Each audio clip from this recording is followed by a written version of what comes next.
अस्सलामुअलैकुम दोस्तों, सबिया health and beauty tips में मैं आपको खुशामदीद कहती हूँ।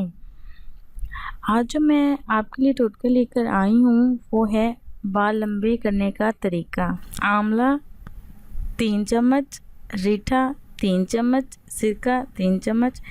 इन तमाम अशिया को रात को भिगो कर रखें और सुबह उठकर चूल्हे पर 2 गिलास पानी डालकर चूल्हे पर रख दें।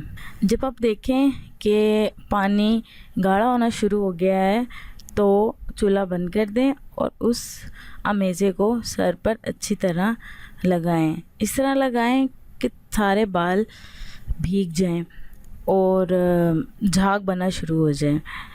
ये अमल 7 दिन तक करना है। 7 दिन बाद आप देखेंगे कि बाल लंबे, चमकदार और जानदार हो गए हैं। अगर आपको मेरी वीडियो अच्छी लगी हो तो प्लीज़ सब्सक्राइब करें, लाइक करें और बाकी दोस्तों के साथ शेयर करें। शुक्रिया।